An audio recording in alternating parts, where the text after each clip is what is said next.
So I ended off last week's part 1 of the Renee and Andrew MacRae episode with the question, what had led the police to arrest Bill MacDowell in 2019 for their murders after 43 years? Well, in fact, it would appear from the trial that there was no new forensic evidence, no new witnesses coming forward, and nothing uncovered from the quarries. So none of the usual reasons you would expect a trial to happen after such a long time, especially when Bill MacDowell's name had already been put forward to the Crown Office years prior, and it had been deemed that there was not enough evidence to pursue a trial at that time. However, following statements from witnesses being gone over and older witnesses who were still alive being re-interviewed, the police, feeling confident of a conviction, again submitted a file to the Crown Office, naming Bill MacDowell as Renee and Andrew's murderer, and the Crown Office made the decision to charge Bill MacDowell. It wouldn't be until the trial that all of the witness statements that had been taken over the years were finally made public. I'll let you decide if you think Bill MacDowell should have been arrested and charged long before he was. Due to COVID and the fact that Bill MacDowell was 80 years old and in poor health after falling off a wall at his home and measures having to be put in place, the trial didn't actually take place until September 2022. Bill MacDowell would be facing the charges of assaulting and murdering 36-year-old Christina, or Renee, and 3-year-old Andrew MacRae on the evening of the 12th of November 1976, disposing of their bodies, Andrew's pushchair, the boot hatch from his car, and of setting Renee MacRae's car on fire, all in an attempt to defeat the ends of justice, for which he pleaded not guilty and lodged special defences of incrimination and alibi. However, before the murder trial could begin, the task of locating witnesses to see if they were still alive, due to the murder having taken place almost 46 years prior, and if not, locating death certificates to prove this, had to be undertaken.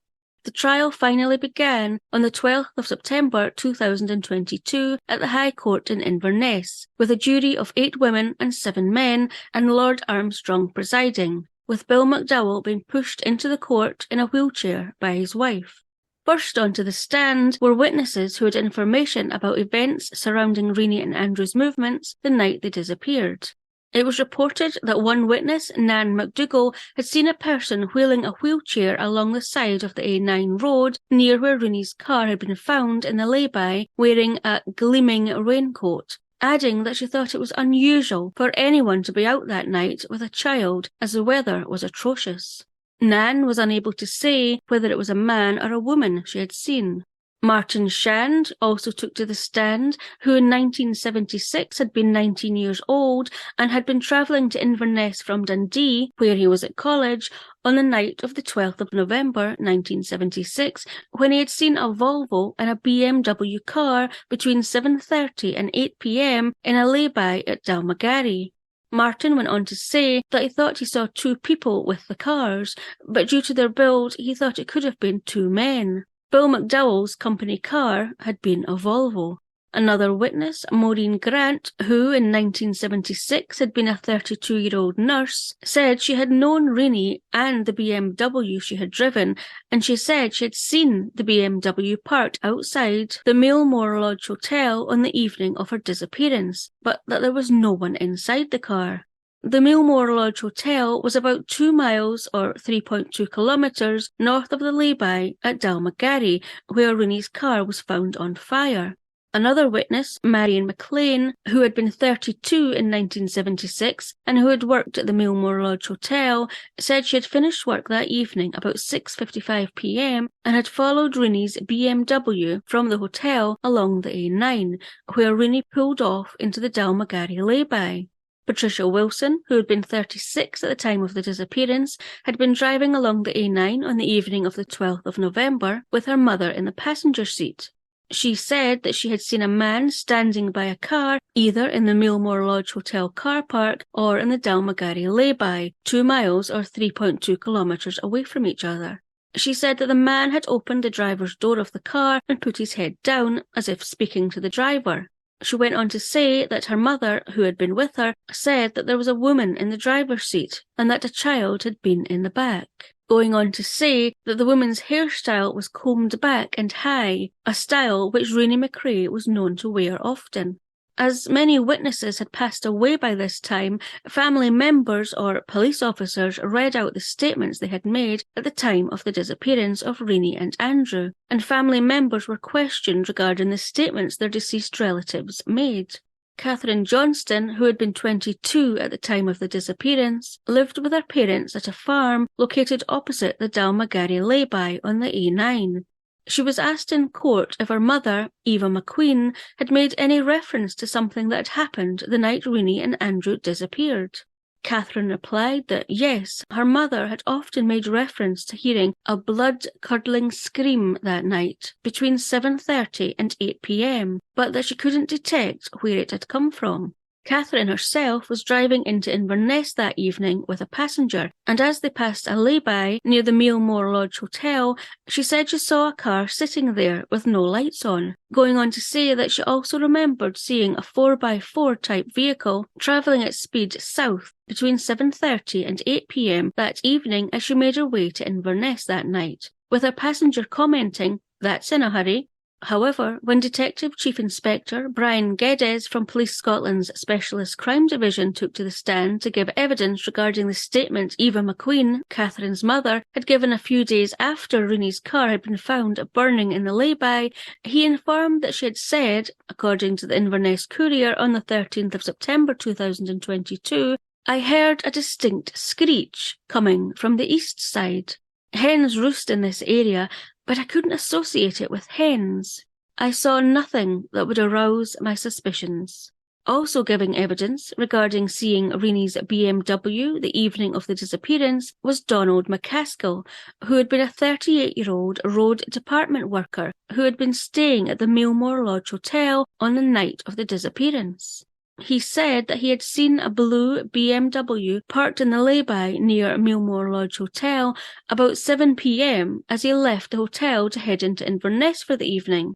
He advised that he again saw the blue BMW burning in the Dalmagary lay-by about 10 p.m. as he was returning to the hotel by taxi. Once all of the sightings of Renee and her blue BMW had been covered, next on the stand were witnesses who Renee had spoken to about her relationship and her plans for the future. First up was Renee's hairdresser, Sheila Fraser, who had been 34 back in 1976. She told the court that Renee had come to see her about 2 weeks before she disappeared, where Renee told her of her and her lover's imminent plans to move to Shetland with Renee's 2 children to start a new life together, with Sheila going on to say, according to the Inverness Courier, that Renee looked very well and very happy. Renee's best friend, Valerie Steventon, the only person who Renee had told of her affair with Bill MacDowell, of her plans that she and Bill had apparently made, of the fact that Renee was going to Rannoch to meet Bill MacDowell the night she went missing, and the fact that Bill MacDowell was 3-year-old Andrew's father, wasn't able to attend court due to poor health, and so her statement was read out. Valerie's statement told of how Renee was deeply in love with Bill MacDowell, and despite Renee believing much of what Bill said was lies, she appeared to accept it. Although in the weeks before her disappearance, Valerie said that Renee had started to become suspicious of what Bill was telling her. And when Bill told Renee that he had bought a container for their move to Shetland, that he had handed in his notice and had got a job working for the company Texaco in Shetland, and that Texaco would be providing a house, although excited, Renee apparently attempted to try to ascertain if this was indeed true. However, was unable to find proof that Bill had indeed bought a container or had handed his notice in. It was also confirmed in court that Bill had never applied for a job with Texaco.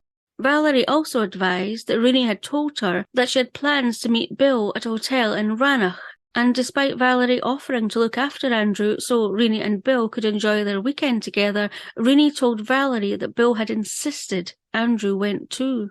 Valerie also advised that apparently Bill had told Renee she should not tell anyone about their weekend away together. And in the months before the disappearance, Valerie advised that Renee had told her Bill had kept seeking reassurance that she had not told anyone of their affair. apparently being insistent that their affair remain a secret from everyone. While it had been reported in newspapers at the time of the disappearance that Valerie hadn't been worried when Renee's car had been found on fire, Valerie's statement says something very different. Upon hearing that Renee's car had been found on fire, she said she phoned all of the hotels in the Ranach area wanting to check that Renee and Andrew were okay. However, she couldn't find any booking under either Renee's name or Bill's. She didn't know what else to do, but hoped that Renee and Andrew would come back as planned on the Sunday. Valerie said she rang Renee's house all Sunday afternoon, but never got a reply. She then drove to a lay-by not far out of Inverness, where she sat, waiting and hoping to see Bill's white Range Rover car go past, showing that he was taking Renee and Andrew back home. However, again, this didn't happen. At 10 p.m. on Sunday, she rang Bill's home and he answered. Valerie hung up and didn't speak to Bill, but she was extremely concerned now. If Bill was home, then where were Renee and Andrew? Renee's sister, Morag, who was a 38-year-old nurse at the time her sister and nephew disappeared, also attended court and took to the stand. Morag testified that Renee and her were in regular contact, hearing from her every week by phone. However, there was definitely no plan for Renee and Andrew to come to her home in Kilmarnock on the Friday she went missing, with Morag saying that she wouldn't have travelled without telling me. While Renee had told Morag that Gordon Sr. was not Andrew's father, Morag advised that Renee hadn't told her who Andrew's father was, only saying that he was a married man with 2 children and that he would never leave his wife. In response, Morag had told Renee that she hoped the affair was over, as no good would come of it. The first Morag knew that Bill MacDowell was Andrew's father was when Valerie Steventon phoned and told her following Renee and Andrew disappearing. Morag went on to say, according to the Inverness Courier, that Renee was a devoted mother and she would never have abandoned Gordon. Morag told of how worried she had been and had felt that something dreadful had happened to Renee and Andrew. So much so that she phoned Bill MacDowell herself to try and get any information she could, but that his wife Rosemary had answered and said that he didn't want to speak to her. Then it was 85-year-old Gordon MacRae's turn to take to the stand, where he told the court that he and Renee didn't have a great marriage, but that their split had been amicable, and Gordon wanted to make sure that Renee lived a comfortable life, gifting her both a detached bungalow and a blue BMW car. He admitted that he was aware she was seeing someone else and had asked her if the person she was seeing worked at his company, saying that it would be unacceptable if this was the case, but that Renee never disclosed to him who the man was. He said he had been shocked to find out on the morning of the 13th of November 1976 that Renee's car had been found on fire at the Dalmagary lay-by, and that as far as he knew she had been going to visit her sister Morag in Kilmarnock.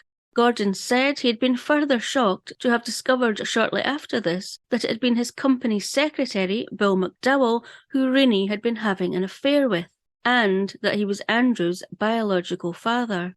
He said, according to an article by the BBC News, that in the days following Renee and Andrew's disappearance, he'd had a meeting with Bill MacDowell at their work, where Gordon had said to him, "If you can help the police in any way, please do so," going on to say that Bill had not said a word to him throughout the meeting, not a word. Gordon then fired Bill MacDowell. When asked what he thought about Bill MacDowell's special defence being that Gordon himself, along with persons unknown, had committed the offences that Bill MacDowell was facing, Gordon replied that the suggestion was incredible. Both the defence and the prosecution asked Gordon MacRae directly if he had any involvement in any way in Renee and Andrew's disappearance, to which he replied, "I can't express my indignation that this should be suggested," and absolutely none. And when the prosecution put to him that an ex-girlfriend whom he had visited nearby quarries with had said he had once told her that, "If you fall out with me, this is where you would end up," Gordon MacRae replied that this was absolute nonsense. Gordon's alibi was that he had been having a business meeting at his company premises late in the evening on Friday, the 12th of November, with a Lawrence Granger, who was a chartered accountant. He said that the meeting didn't finish until about 7:45 to 8 p.m, at which time Gordon said he had gone straight to his home in Inverness. When Lawrence Granger took to the stand, he confirmed the meeting and that it had not finished until between 7:30 to 8 p.m, going on to say that Gordon MacRae had left the meeting 2 or 3 times for a period of no more than 15 to 20 minutes at a time. So now we know Gordon's movements and alibi for the night Renee and Andrew went missing. Let's now find out what Bill's movements and alibi is. Bill actually didn't take to the stand, but he gave 4 statements within a week of the disappearances. The first being on the morning of Monday the 15th of November, 3 days after Renee and Andrew's disappearance, when, according to the Inverness Courier, on the 22nd of September 2022, he said, "I deny any association with Mrs. MacRae." And he went on to give his alibi, saying on Friday the 12th of November he had left his work at Hugh MacRae Builders on the evening and went to the Mercury Motor Inn, where he proceeded to drink with 3 workmates, one being John Davenport, until about 7:15 p.m. when he left the premises. He then briefly travelled back to his place of work before going to a shop in Castle Street in Inverness, and then he drove home, arriving at about 8:15 p.m, where he stayed all evening with his wife Rosemary, who confirmed this, although we'll get to her statements later. In his initial statement, Bill also said that he hadn't been anywhere near the A9 that evening. The second statement, made by Bill MacDowell, was later on Monday the 15th of November, where he then admitted to being involved with Renee MacRae, with the statement going on to say that he and Renee would have sex in rural and other locations around Inverness, sometimes twice a week. Bill also admitted in this second statement to speaking with Renee at times of going to Shetland and Rannoch, but said that he was only joking. His third statement was taken on the 18th of November, where he elaborated more about his relationship with Renee, saying that they had talked about going away for the weekend of the 12th of November and also the previous weekend, but that there was nothing definite arranged. Apparently, the two had made an appointment to meet on the Friday the 12th of November between 5 and 6 p.m. near Renee's home, but Bill said he wasn't able to make this due to his work commitments. Bill also disclosed in the same statement that, "I always had to lie to her. If she had her way, it would be every weekend. That is why I kept telling her lies, leading her on." In a fourth statement on the 19th of November, where Bill had by this time been sacked by Gordon MacRae, he said, according to the Inverness Courier, that he and Renee had made an arrangement for Bill to pick up her suitcase on Thursday the 11th of November, the day before the disappearance, but Bill apparently had no intention of doing this, saying that he had made this decision on the Monday. Bill went on to say that, "It has been suggested that I was going to leave my wife and go to Shetland. This is not true. I never applied for a job there. I had no intention of going to Shetland." Following these statements being read out to the court, John Davenport, who was 37 at the time and who was one of the workmates Bill MacDowell said he had been drinking with on the evening of Friday the 12th of November, took to the stand. He confirmed that himself and 2 other workmates had been drinking in the company of Bill MacDowell on the Friday night, but elaborated by saying that it was unusual. It hadn't happened before as far as I can recollect. He went on to say that Bill had been in their company from about 6:30 p.m. before he left about 7:10 p.m. John Davenport also reported that in the time Bill was in their company, he mentioned a number of times that he planned on meeting his wife about 7 p.m, although Bill left the Mercury Motor Inn shortly after 7 p.m, not having met his wife, and drove home, apparently getting there about 8:15 p.m, where his wife was. So why say regularly that he was planning to meet his wife for 7 p.m, when clearly she was at home the whole time? Like I said, we'll find out what Rosemary had to say shortly. Now, a lot has been mentioned about a Volvo being seen with Renee's blue BMW on the evening she went missing, and as I've said, Bill had a Volvo, with this being his company car. So when he was sacked by Gordon MacRae, obviously Gordon wanted his company car back from Bill, and so Gordon asked Kenneth Rock, who was responsible for the MacRae Builders company cars, to go to Bill's address and retrieve the company car.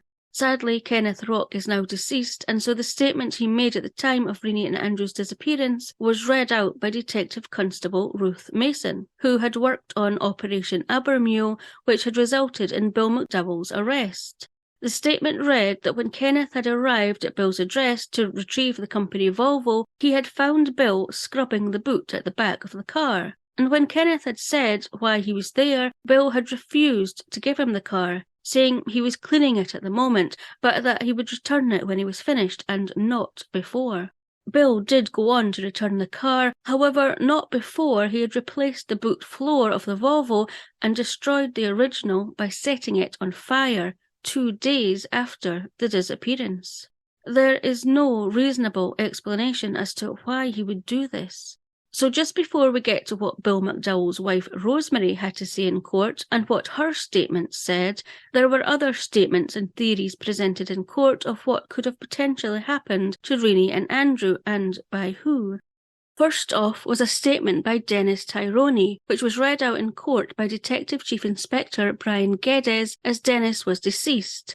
Dennis Tyrone had written to the former Northern Constabulary Police Force in May 2005, telling them that in the summer of 1976 he had been approached by a man who had asked if he would douse Renee and Andrew with acid and kill them, for which he was offered £500, which in today's money would be just under £3,000 and about $3,600 in part payment.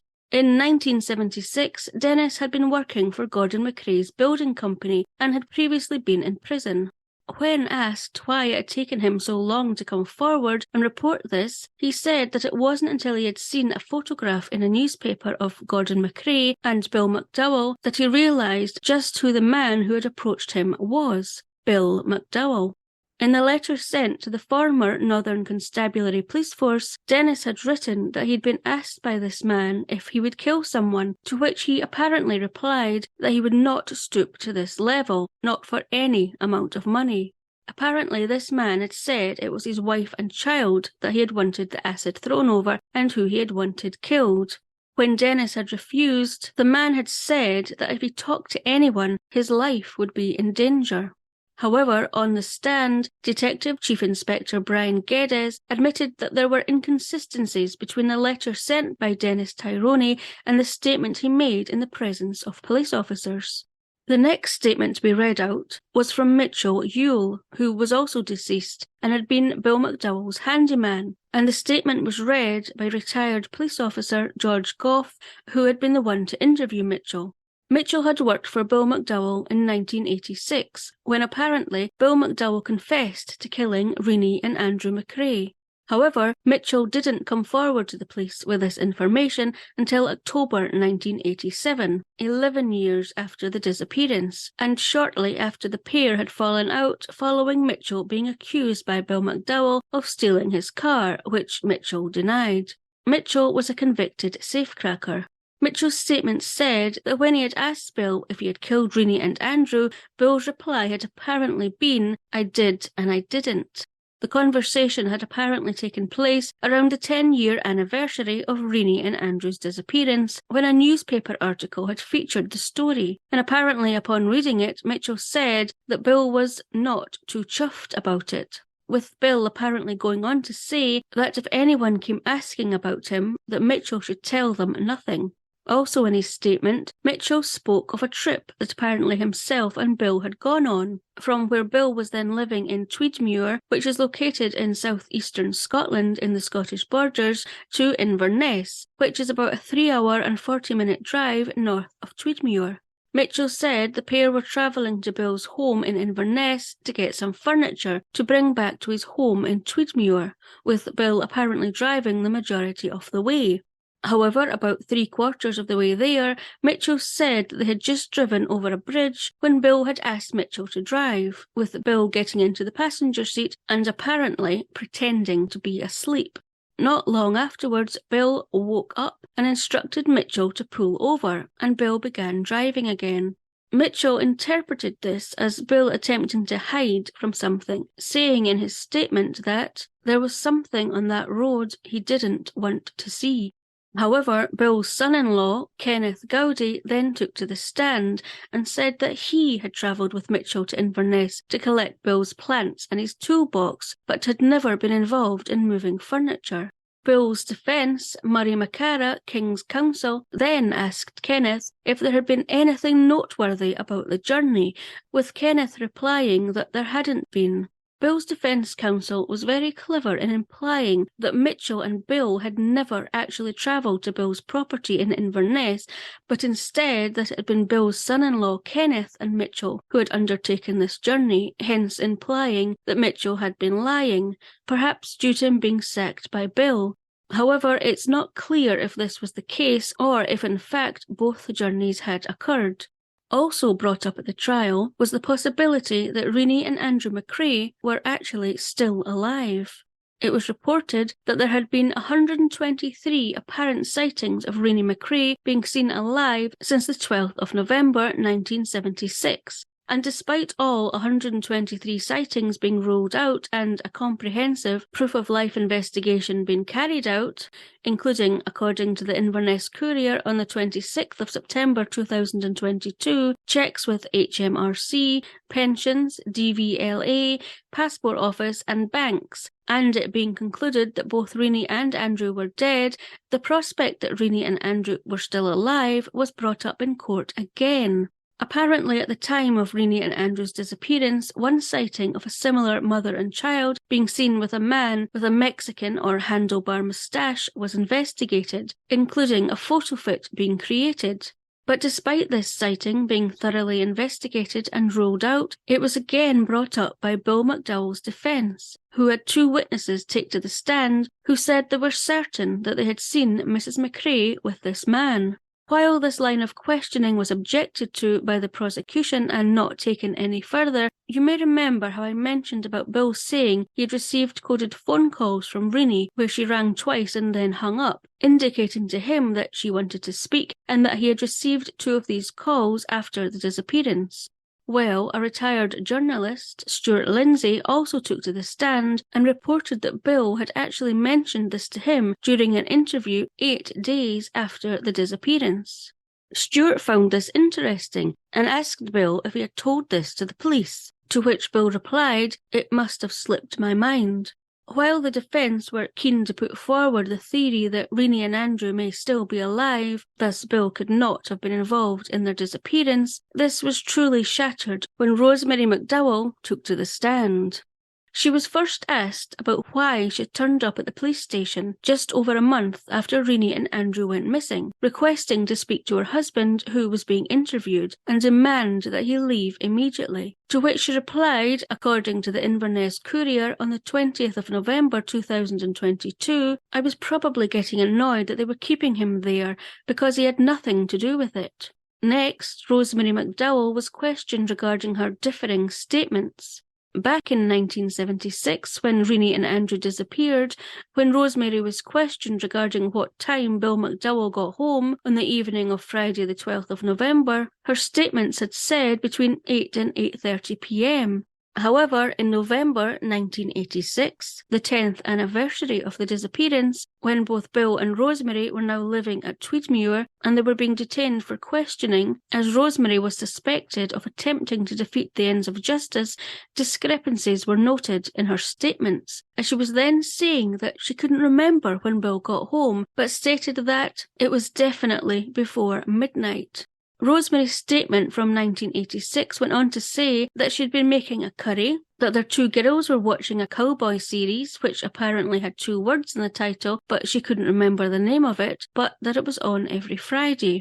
She stated that after the series had finished, which did so at 10:15 p.m, the two girls had gone to bed, and this was when Bill MacDowell got home. Although Rosemary had stated previously that Bill had got home between 8 and 8:30 p.m.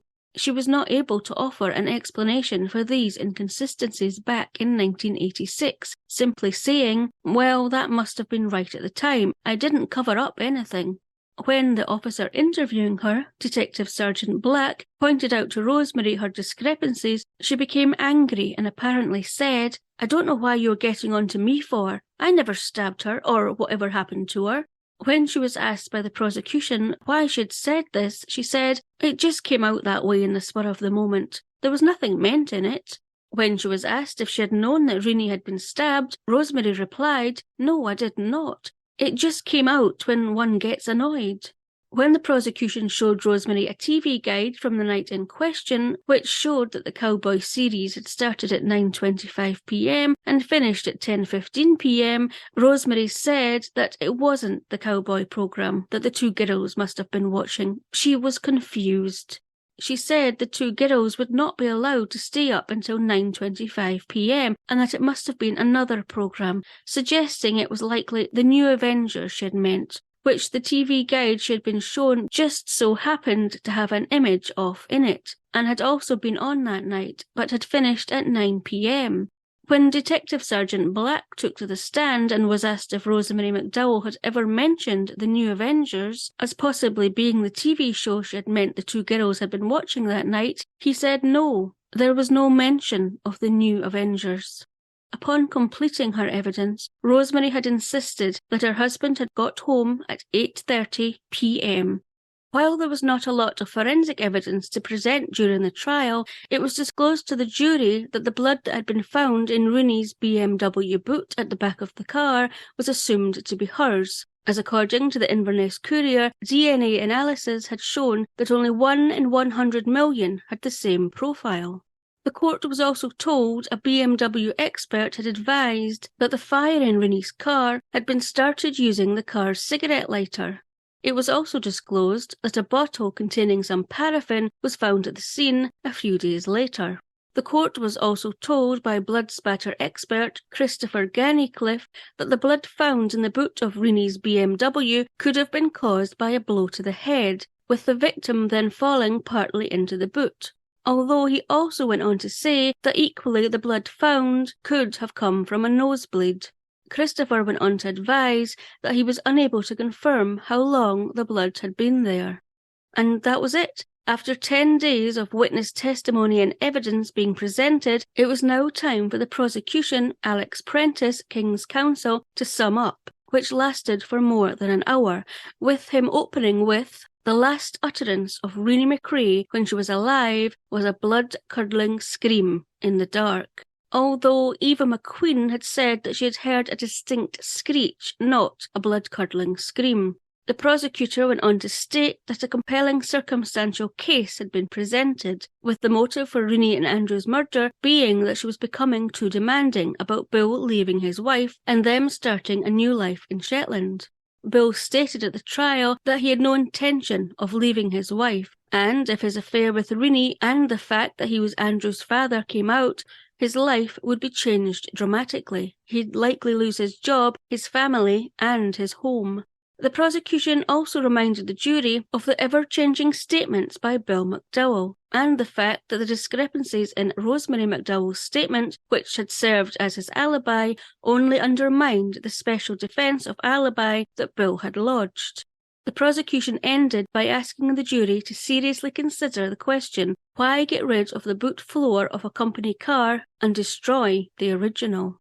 Defence counsel Murray McCara, King's Counsel, then began his summing up, which lasted about an hour and 40 minutes, by saying that the jury should consider the disappearance of Renee and Andrew MacRae as a mystery and not a murder. He went on to say that the trial had left many unanswered questions and that he didn't believe it had been sufficiently proven that a murder had taken place, and certainly not that Bill MacDowell was involved. According to the Inverness Courier, the defence asked the jury to consider the question, if Bill had concern, love and affection for Andrew, his only son, then how did he benefit from his death? And why would he murder his own son? It would make Bill a callous, cold-hearted psychopath, and that would be a gross overreaction, so grotesque it is absurd. The defence suggested instead that it was mere speculation that Bill had been involved in the disappearances, and that any proof that he had murdered Renee and Andrew was lacking. Mr. McCara also questioned why the charges against Bill MacDowell had not come about before now, considering the evidence was practically the same as had been collected in 1976, going on to say that as so many years had passed, witness recollections would have faded and changed. He concluded by urging the jury to find Bill MacDowell not guilty.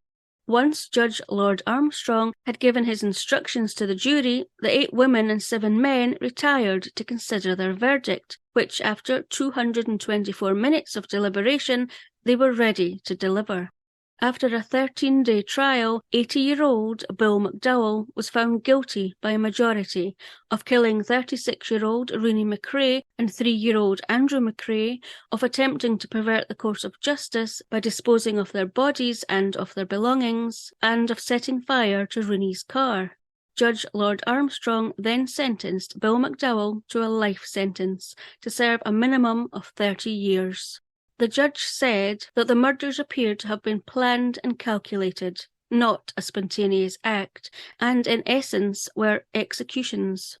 Following the trial, Advocate Depute Alex Prentice read a statement that had been prepared by Renee's sister Morag. The pain of losing Renee and Andrew doesn't ease. Not a day passes when both are not in our thoughts. Andrew's life was cruelly and brutally cut short at such a young age, just 3 years old, and I often wonder what he would be doing now.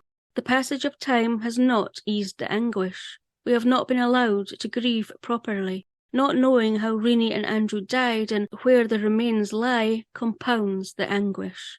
I have never stopped trying to find justice for Renee and Andrew, who deserve to rest in peace. Thinking of the terror they must have felt when they died in such a calculated and callous way continues to haunt me. 82-year-old Morag has urged Bill to tell them where Renee and Andrew's bodies are, to come clean. However, as he is kept quiet for so long, she doubts he will do this, but she remains hopeful.